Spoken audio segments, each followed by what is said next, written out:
Madam Mayor, honoured guests, ladies and gentlemen, welcome. It is rare that we have this church full. But to have it full twice in the same day is astounding, amazing, wonderful. It is so wonderful to see you all here tonight to this service that commemorates 100 years since the armistice was signed, which ended the fighting of World War I. For those of you who have not had the privilege to meet yet, I'm Reverend Stuart Grant. I have the privilege of being the Vicar of Driffield, and I'll be leading our service tonight with the help of my colleagues from the other churches in Driffield, members of the Town Council, all those who are listed in your booklets. You should have a printed order of service. I don't think we've quite run out.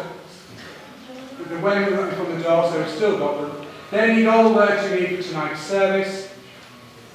I will be introducing each section. There is only one notice, well, there are two notices before we start. The first is that this is a church service. We have the band, we have the choir, but it is a church service, not a concert. So could I ask that the applause that everyone will deserve, you say for the end of the service when we do a thank you, rather than during the actual service itself. And the other notice is as you leave to go outside for the final part of the evening's events, the last post, the bells and the beacon, there will be a collection. There are dishes as you leave the church, and that is being taken for the Soldiers, Sailors, Airmen and Families Association to relieve need, suffering and distress amongst the armed forces, veterans and their families. So without further ado, could I ask Councillor Joyce Fletcher, the Mayor of Driffield, to start our service. On behalf of Driffield Town Council and as the Mayor of Driffield, I would like to welcome you all to this commemorative service to mark 100 years since the end of the First World War. We give thanks and remember those who gave their lives for us during this terrible conflict, but also to those who fought but were fortunate enough to return home. Our thanks go to all saints for hosting the service and to all those who have helped us to make this service so special. 100 years ago this evening, the people of Driffield stood exactly where you are standing now, in our parish church, brought together to a service hurriedly organised by the Vicar, Canon Sharrock, and the leaders of the other denominations in the town. We give thanks for peace after 4 long years of war. We will follow the same order of service as our forebears did this night 100 years ago, sing the same hymns, listen to the same readings from the Bible and say the same prayers. Such was the level of suffering and tragedy, the impact of this horrific conflict resonates still so loudly in our community consciousness. So much so that we, the people of Driffield, come again to our church 100 years on to remember and give thanks. Thank you.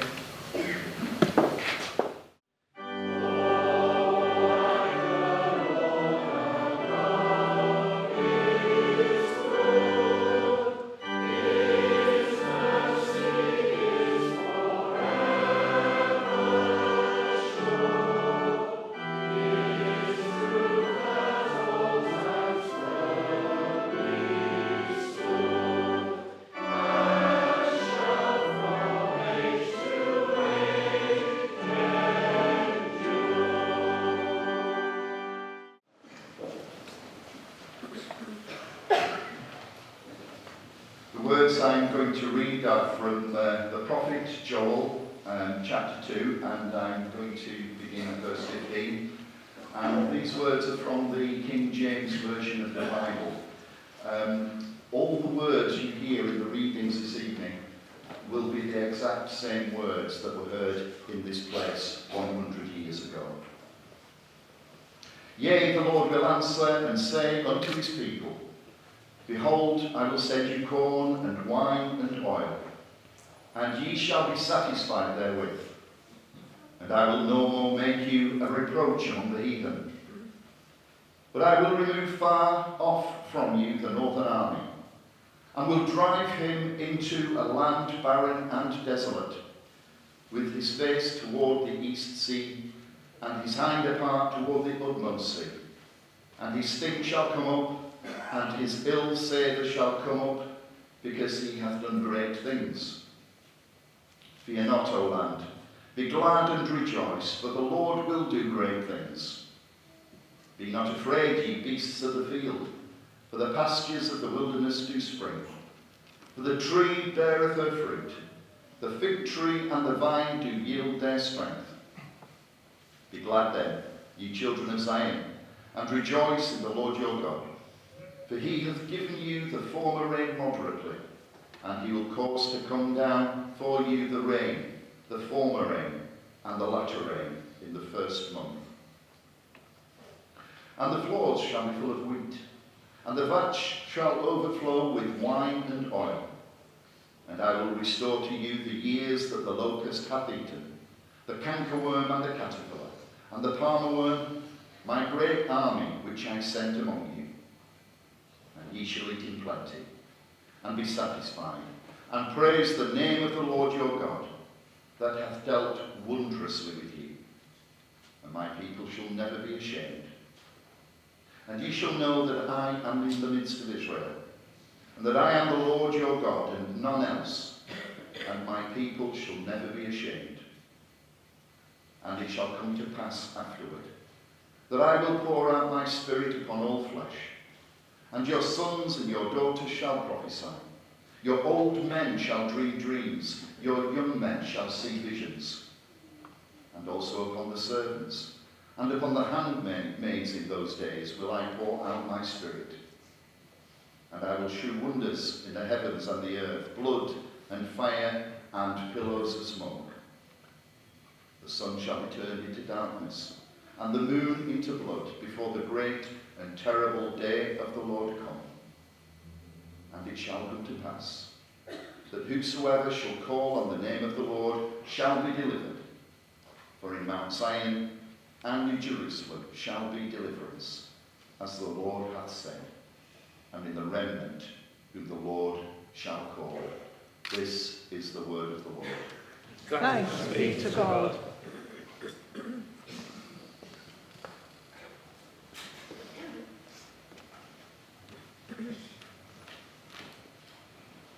So can I ask Councillor Matt Rogers to tell us of the receipt of the news of peace in Driffield and the rejoicing in the town?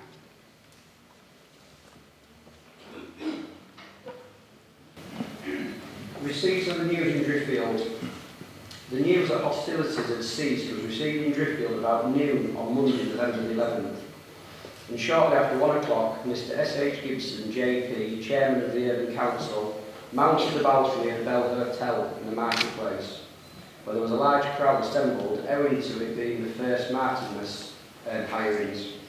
And amid great silence he announced that an official intimation had been received that the armistice had been signed and hostilities had ceased. The news was received with cheers.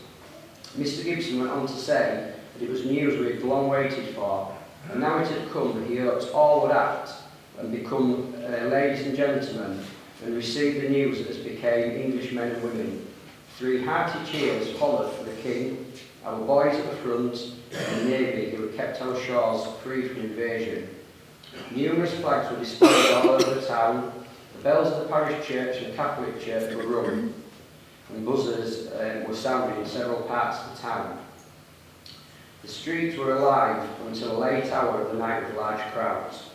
Early on, a considerable number of English and American soldiers from the aerodrome marched into the town, their approach being heralded by the sending up of coloured very lights which illuminated the town. Headed by an effigy of the Kaiser and the jazz band, they marched up Middle Street, south to Cross Hill, where the Kaiser was committed to flames. The processing up and down the streets continued past 9 o'clock, when the soldiers marched back to their quarters. A number of youths secured some old tins, and although these were of a very discordant character, it gave some delight and pleasure to march to and fro, beating their improvised unmusical instruments. There was a good-natured crowd thronging the thoroughfares, and the whole proceedings would long be remembered.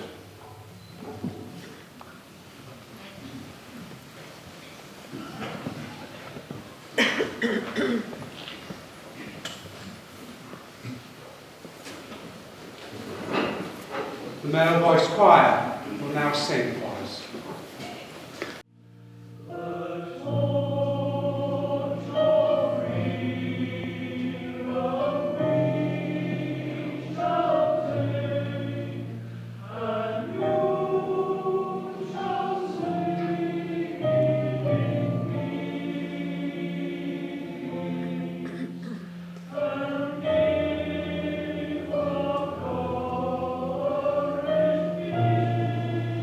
Thank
Driffield Lad Spirit at the front by Private Robert Gardner. Now amidst the shots and shell, first the deaf like none can tell. Think of dear old home, where once we used to dwell. But still with glad hearts we meet the Hun, and go into battle like true Driffield sons. Brave Tommy Atkins with their bayonets bright, to see them charging caused a terrible fright. The noise of the Hun is like falling of bombs, but brave Tommy is determined to die or capture the guns. When the fighting is over and victorious are we, that's the time for Tommy to think of liberty.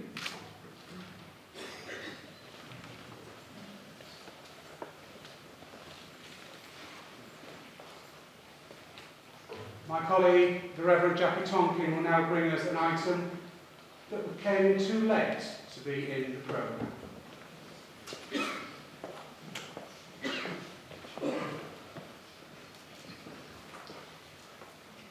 This poem was written by Elsa Braithwaite, a Year 5 pupil at Driffield Junior School. It is the winning poem in a national competition run by the organisation British Troops Remembered, and it's being read out at remembrance services throughout the country. So we thank Elsa for allowing us to share this poem with you at this service in her hometown to mark the centenary of the end of World War I. Another bomb, another kill. In the trenches I have no will. All we wish for is drink and food, in the hope it will change our devastating mood. I am in such agony and pain. At the wrong time the Germans came. I am so tired I need to sleep before I start to weep. In the trenches it is not very bright. All we need is light. When I first came, I was in no pain. But now I'm here, I cannot bear a tear. All we do is look at the time. But when we fight, we are all combined. I'm always covered in rust and dust. But between us there is a lot of trust. At home, at night, I will always remember the fights we did together. You lost your life to keep us safe. So we remember you on Remembrance Day.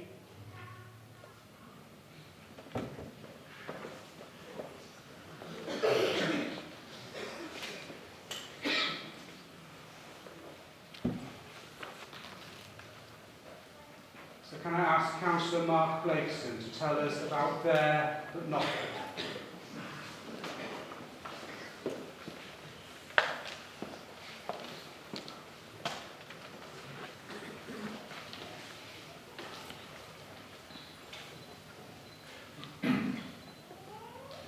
The transparent figures seated amongst us have been donated by the Youth United Foundation and the Armed Forces Covenant Trust Fund to our Driffield Division of St John Ambulance.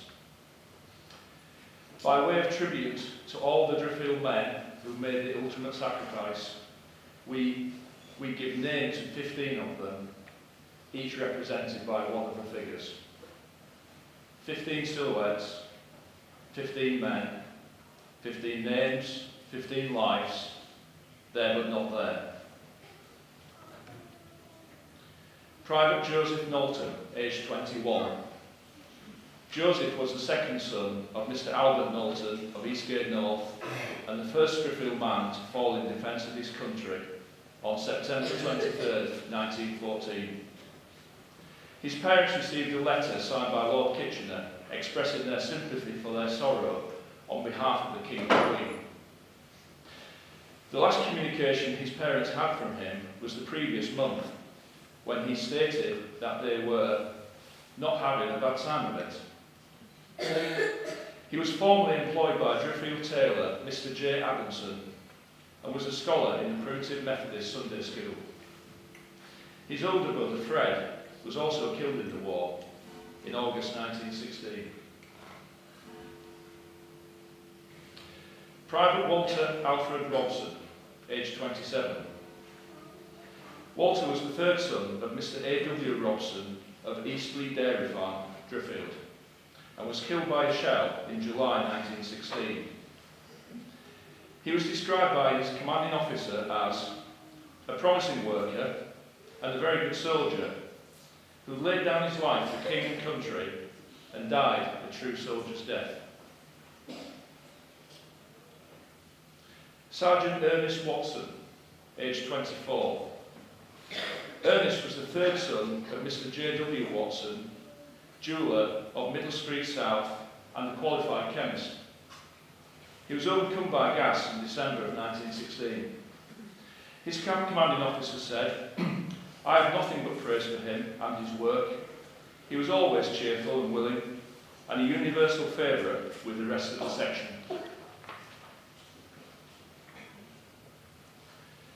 Lieutenant Colonel James Mortimer was commanding officer of the 5th Green Howards, son of famous archaeologist J.R. Mortimer and of Grove Cottage, Riverhead. He was killed at the Somme under murderous fire at 3:30 a.m. on September 15, 1916. He was described as brave and cool beyond ordinary. Careless of danger himself, he allowed no officer or man to take unnecessary risks. He set to all of us a great example with qualities of great leadership that essentially marked his career. Second Lieutenant Frederick Donald Bentley, aged 22. Frederick was the second son of Mr. F.M. Bentley of Skerne Road. He was awarded the Distinguished Conduct Medal in 1915, aged only 19 years, for remaining at his machine gun post through heavy bombardment. When returning home, he was given a hero's welcome in Driffield from 1,000 residents. He was killed in action in November 1917. Private Sidney Lawson, aged 22. Sidney was the third son of Mr. John Lawson of Middle Street North and was one of the first to enlist at the Highlands in Marketplace. He was a forward for Driffield Rugby Club and well known throughout the countryside as a drayman for John Smith's at Tadcaster. Sidney left a widow and a child when he succumbed to his wounds in France in April 1915. Both his brothers survived the war, including Frederick, affectionately known as Christmas, who established F.W. Lawson Coal Merchants, which is still trading today. Lieutenant Colonel Alfred Hopper, aged 38. Alfred was the eldest son of Mr. Tom Hopper, landlord of the London Inn, Marketplace. He was a player at Driffield Rugby Club and later signed for Hull. He was also a AAA sprinter. He was killed by shrapnel in 1915, leaving a widow and 2 children. The letter to his widow read, "His cool and brave manner under fire earned him the respect and admiration of his colleagues. He was a splendid friend." Private John Edwin Knaggs, aged 21. Edwin, as he was known, was the son of Richard and Annie Knaggs of 11 Down Street. His father was a North Eastern Railway man, and before the war, Edwin had been a gate lad at the Skerne Road railway crossing.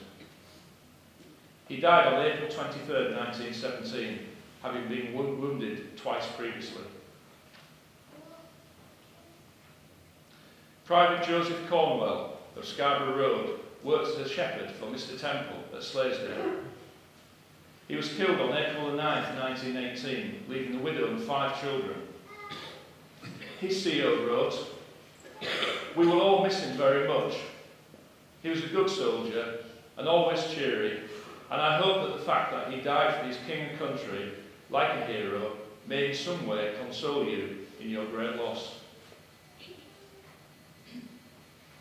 Private Wilfred Axe, aged 20, had lived on Middle Street South. He died of his wounds in October 1917. Captain E. Gibson wrote to his parents, "He was one of my best boys, the best that ever went to France. He never gave me a moment's trouble, and I felt parting with him, along with a few more lads from Driffield, very much. He was a credit to his battalion, a true and faithful comrade." Second Lieutenant Sidney Swaby, aged 21.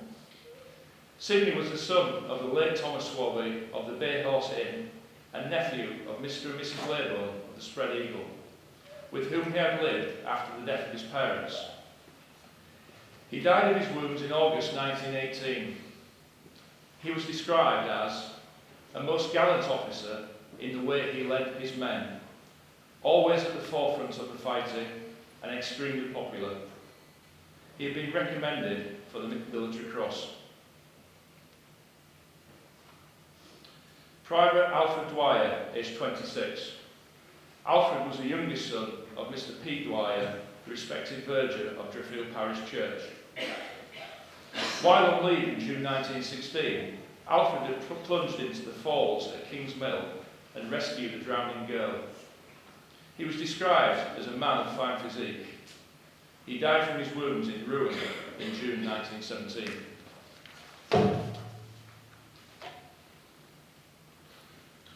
Corporal William Cundall, aged 23. William was the son of Mr. William Cundall of New Road and a member of the Driffield Church Lads Brigade. He was killed in action in 1917, leaving a widow and 2 children. His CO wrote, "There have been a terrible bombardment and a lot of men killed. I walked up the trenches to see how the boys there were and came across poor Willie, killed." Private John William Hodson of King Street and the 5th Yorkshire Regiment was killed in action at the Dardanelles on August 21st, 1915. A letter to his wife explained, "We buried him in the evening. He died a gallant death. You must remember, he died a soldier's death, not thinking of himself, but the dear ones back at home." Lance Corporal Cyril Appleton, aged 22. Cyril was the eldest son of Mr. James Appleton of Brook Street. He was formerly a hairdresser in the employ of Mr. Renison, a member of the Church Lads Brigade. He was killed by shell fire in February 1917. His CO wrote to his mother, "I found him very cheerful and a most willing lad. He will be greatly missed by his companions. He was unconscious, except for 2 minutes, when he asked for you." We give tribute to all those who served. They shall grow not old, as we that are left grow old. Age shall not weary them, nor the years condemn. At the going down of the sun, and in the morning, we will remember them. We will remember them.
O God, why hast thou cast us off forever? Why doth thine anger smoke against the sheep of thy pasture? Remember thy congregation, which thou hast purchased of old, the rod of thine inheritance, which thou hast redeemed, this Mount Zion, wherein thou hast dwelt. Lift up thy feet into the perpetual desolations, even all that the enemy hath done, wickedly in the sanctuary. Thine enemies roar in the midst of thy congregations. They set up their ensigns for signs. A man was famous according as he had lifted up axes upon the thick trees. But now they break down the carved work thereof, at once with axes and hammers. They have cast fire into thy sanctuary. They have defiled by casting down the dwelling place of thy name to the ground. They said in their hearts, let us destroy them together. And they have burned up all the synagogues of God in the land. We see not our signs. There is no more any prophet, neither is there any among us, any that knoweth how long. O God, how long shall the adversary reproach? Shall the enemy blaspheme thy name forever? Why withdrawest thou thy hand, even thy right hand? Pluck it out of thy bosom. For my God is my King of old, working salvation in the midst of the earth.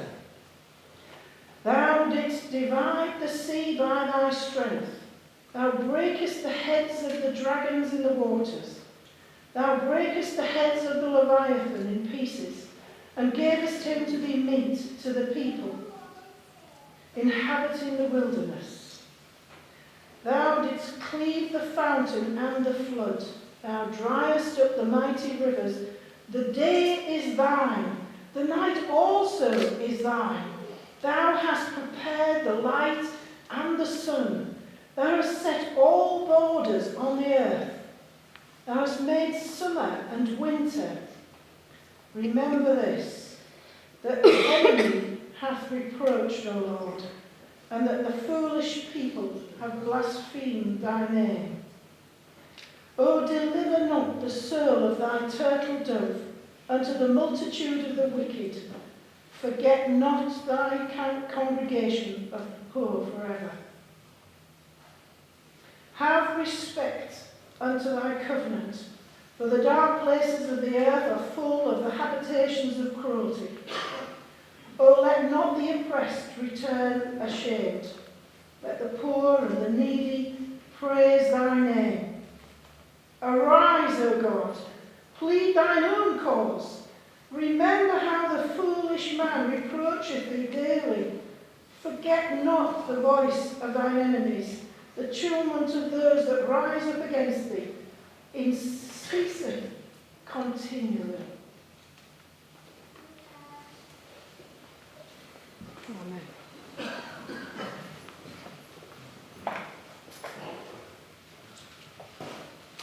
Father David White will read Psalm 76.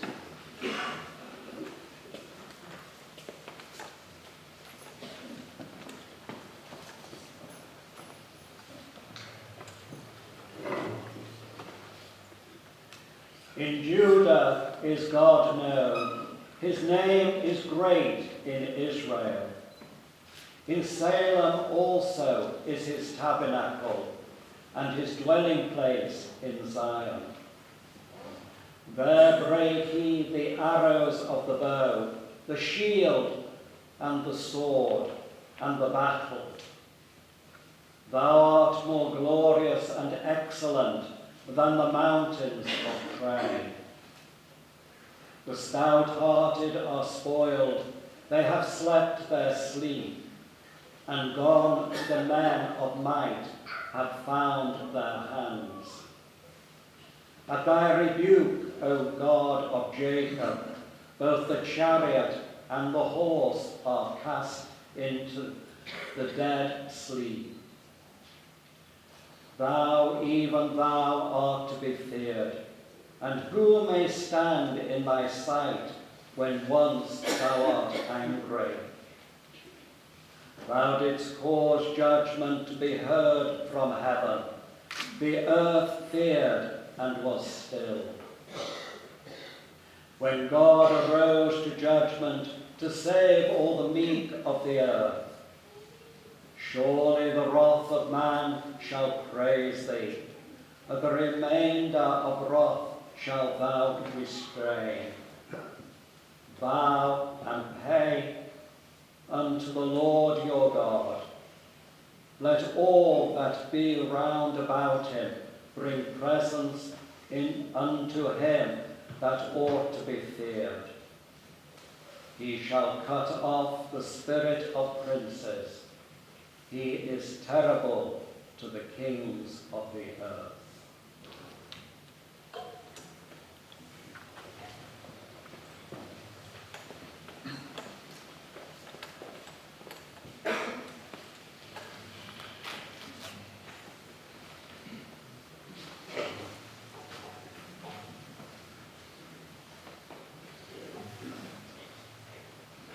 Years ago, tonight, my predecessor, Canon Sharrock, stood somewhere about here at the service that celebrated the signing of the armistice which ended World War I. He remarked that the service had been hurriedly called, but there was a feeling that they ought to come unitedly to that ancient house of God to give thanks that hostilities had ceased.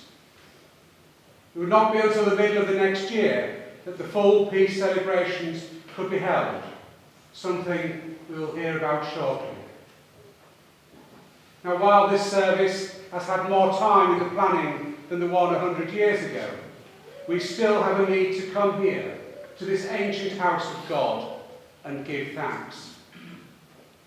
Canon Sharrock said, when he spoke, that all those present had one thought, and that was of joy and thanksgiving, as an answer being given to prayers offered during the last 4 years for peace. It was not only their thoughts, but it was the thought of almost every part of the world, he said. We can have no concept of how people felt on this night 100 years ago. The relief must have been palpable. You could have felt it in the air, I'm sure. Our feelings tonight are impacted by what has happened in those last 100 years. Years in which war still continued.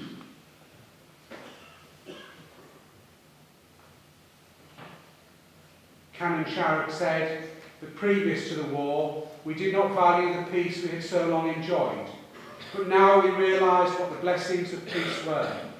He said that when we look back a few months, we saw critical times through which we were passing, when our lines appeared likely to give way and the enemy could have cut their way to the coast.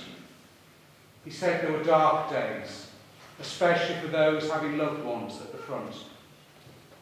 In the past 100 years, we have passed through other critical times, times when our nation has been defended by our armed forces.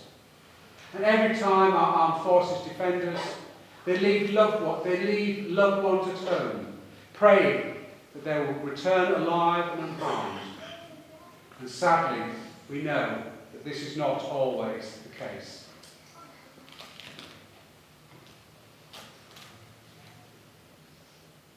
Tonight, we have tried to recreate that service that was held 100 years ago. We've sung the same hymns, used the same words. The prayers I used were a modern set because we have no record of the prayers used. We've tried to use the same readings. There is a strong message of hope in that reading from the book of Joel. I suspect the very last words, the very last verse, summed up some of the feelings Canon Sharrock was trying to get across. And it shall come to pass, the reading said, that whosoever shall call upon the name of the Lord shall be delivered. For in Mount Zion and Jerusalem shall be deliverance, as the Lord hath said, and in the remnant whom the Lord shall call. On the 4th of August 1918, King George V had declared a national day of prayer for peace between troops all around the world. 100 days later, on the 11th of November, a peace was declared. The nation called upon the name of the Lord, and they were delivered. With the number who had been killed and affected by the war, those remaining must have felt like remnants. In the events of this weekend, in all the services being held up and down the country today, in everything that we plan to commemorate and celebrate 100 years since the signing of the armistice, there has been no intention, no desire, no need to celebrate and glorify war. This morning we remembered all those who, in whatever way, had served their country in wartime. This evening we celebrate, but we celebrate the end of war and the return of peace. What I want, what everyone who has been involved in this service wants to do, is to celebrate and commemorate peace. Wouldn't it be wonderful, on the 200th anniversary of the signing of the armistice that ended World War I, that we could also celebrate 100 years of peace on earth. 100 years without us fighting each other, without us killing our neighbours, without hatred, without loathing, without fear. Our Lord Jesus Christ gave us 2 commandments. The first is to love the Lord our God. The second is to love our neighbours as ourselves. The faith that this ancient house of God represents is as simple as that. To love God and to love our neighbours. It doesn't sound a lot, but if we could find a way to do that, if we could find a way to love God, and you can define God however you want, and if we can find a way to love our neighbours as ourselves, then there would be no need ever to have a war, a service that celebrates the end of a war again. In Jesus' name, Amen. I ask Councillor Commander Croft to tell us about the peace celebrations.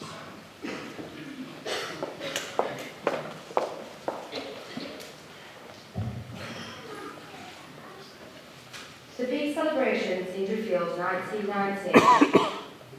Although the armistice was called on Monday, November 11, 1918, the First World War did not officially end on that day, and treaty negotiations at Versailles lasted long into the following year. In Britain, the Peace Committee met for the first time on the 9th of May 1990 and outlined a celebration to run over 4 days, starting from the 19th of July 1919. This included a victory march through London, as well as Thanksgiving services, a river pageant and a day of popular festivities. The Peace March on Saturday, July 19th was one of the most impressive spectacles ever witnessed. But what of Driffield? How did our little town mark this momentous time in our history and acknowledge the coming of peace? The signing of the Treaty of Versailles itself on June 28th was marked by the Driffield Town Band playing in the streets, and a fire was lit at Cross Hill, accompanied with firecrackers. A committee was established to organise the peace celebrations. The Driffield Times reports, the long-looked-for event was celebrated in a right hearty manner. The town was adorned with flags and prizes were offered to the best decorated premises.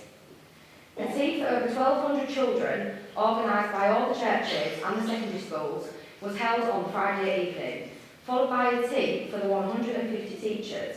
However, not before a committee member, the headmistress of the school, we now know as Driffield Infants, had argued that the £40 cost of the tea would be better spent distributed between the 7 Driffield men who had lost limbs in the conflict.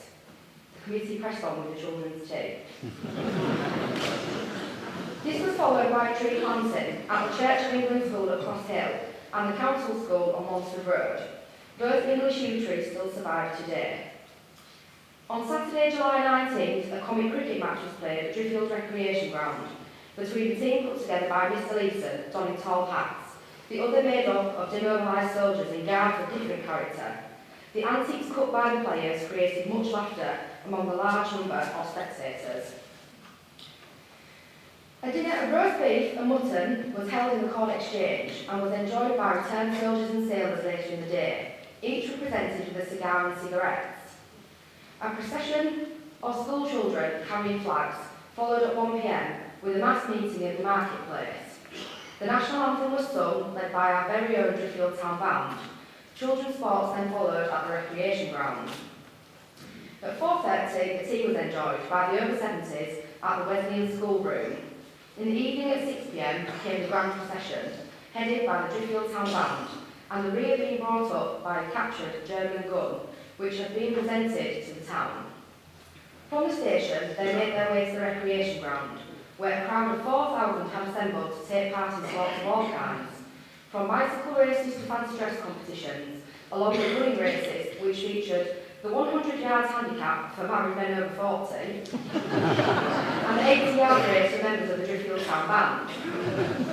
The day's celebration concluded with a huge bonfire on Booth Hill, accompanied by rave music from the incorrigible town band led by G. Potts. What a wonderful thing that here we are 100 years on, commemorating with the Driffield Town Band, still in existence and still here to help Driffield mark many momentous occasions. The Driffield Times have reported that, true it is, that Driffield has not had its pageants, like a neighbouring borough, neither has it robes or civic paraphernalia, of mayors or aldermen, to help make the procession more resplendent, but it has the bright faces of men, women and children, who were all bent in making this occasion as far as possible one that will live on in their lives. Thank you.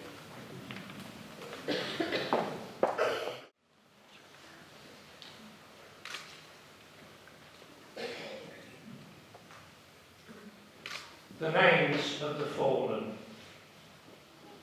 George Abraham, Henry Anderson, Cyril Appleton, Thomas Arnell, George Ortherson, Wilfrid Axe, William Bennett, Donald Bentley, Tom Bennett, Herbert Berryman, Bernard Blightston, George Boak, Henry Bradley, Harold Brand, George Brown, Charles Butler, Thomas Burton, Francis Carroll, Nicholas Hawthorne, James Clark, William Clark, Fred Clifton,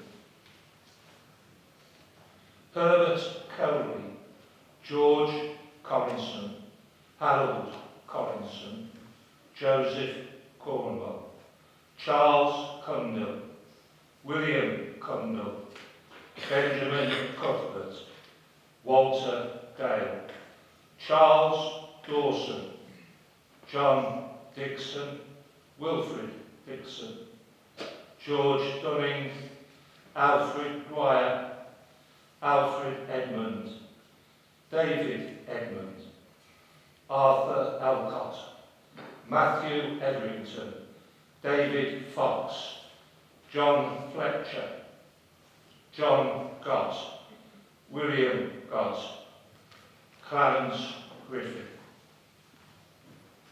James Green, William Harper, Harry Helm, George Hilson, William Hodgson, Alfred Hooper, Fred Horner, Henry House, Cyril Hunsley, Frank Bustwick, George Hyde, John Hutchinson, James Ireland, Arthur Jackson, Wilfrid Jewett, Harold Johnson, Oliver Johnson, Tom Jousey, Thomas Julian, Edwin Naggs, William Kemp, William Kitchener,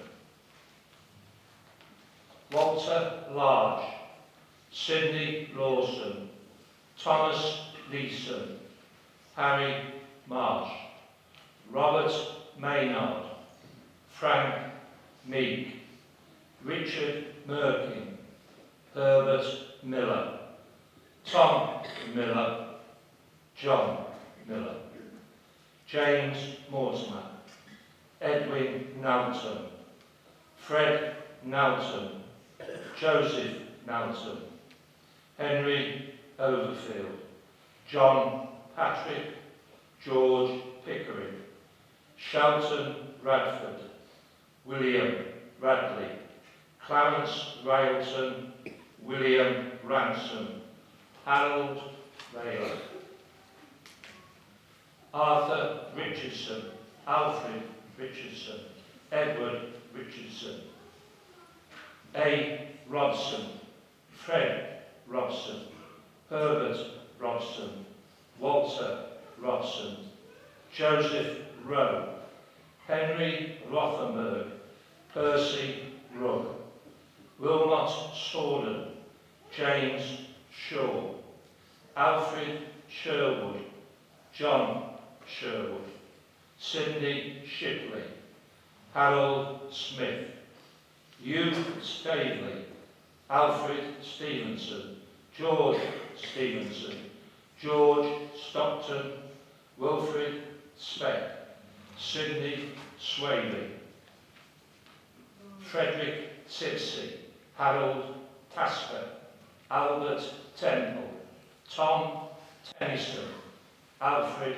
Trussell, Arthur Thurlow, Francis Towse, Fred Bulliott, Harold Walgate, Ernest Watson, John Watson, Charles Watson, Ernest Wellborn, George Whiting, George Wiles, Charles Williams, Fred Wilson, Tom Wood, Fred Wilson, Frank Woodcock, Harry Woodcock, Bertram Woodmanson, Harold Wright, and finally William Wilder. May they rest in peace.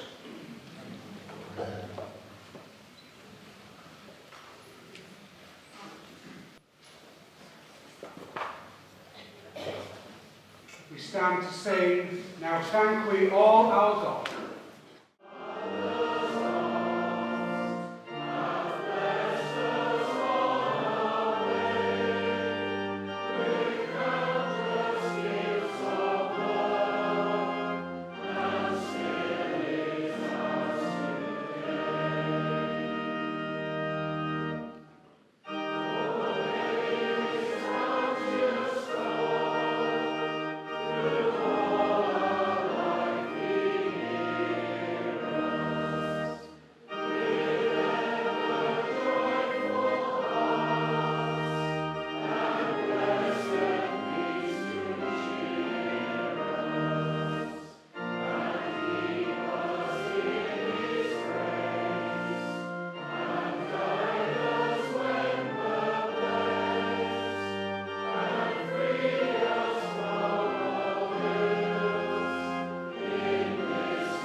Go forth into the world in peace.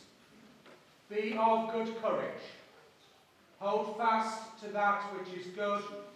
Render to no one evil for evil. Strengthen the faint-hearted. Support the weak.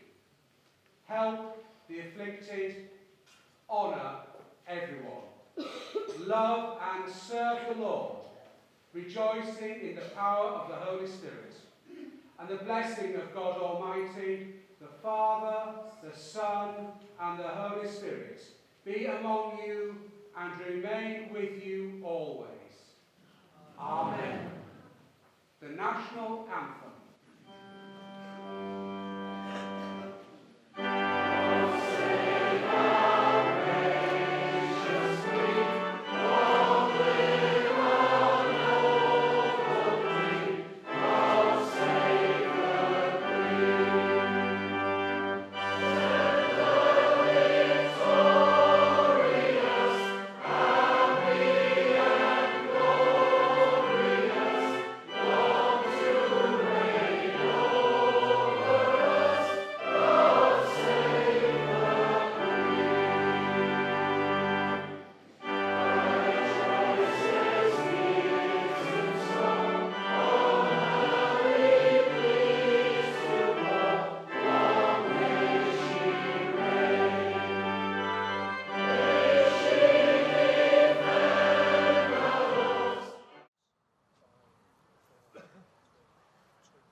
The beacon is a light for shining of peace over the world.